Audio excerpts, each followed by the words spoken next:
Hey, I'm back. And here is my skillet potatoes with onions. All said and done. So again, I cleaned and peeled 4 russet potatoes. You can do any kind of potato that you like.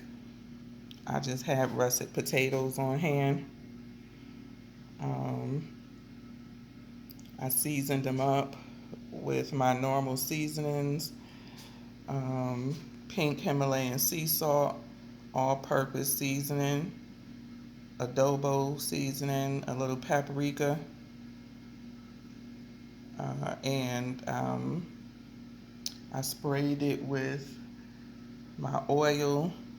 You can use extra virgin olive oil to coat it with, and then put a little bit of extra virgin olive oil in your skillet.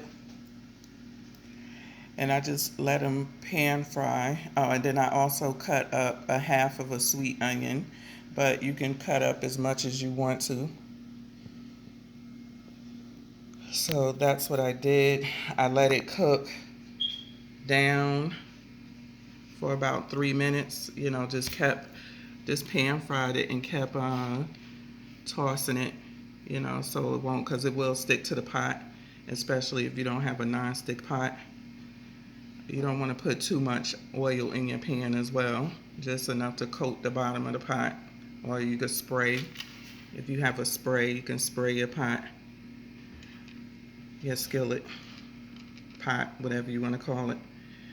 But I let it cook down, tossing it for about a good 3-4 minutes or so.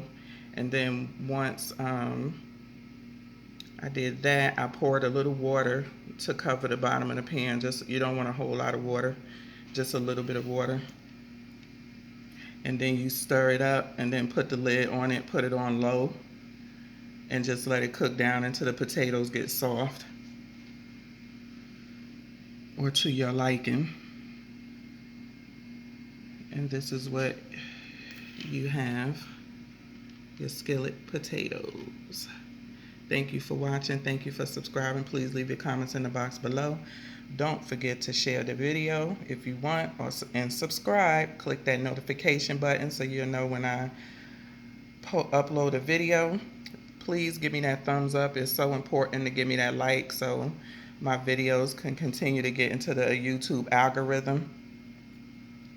And leave your comments in the box below. Let me know if you try some of my recipes or whatever it is that I'm cooking and how you like it. If you do fix any of the recipes. And with that being said, thank you for watching. I appreciate you. I love you all. Peace.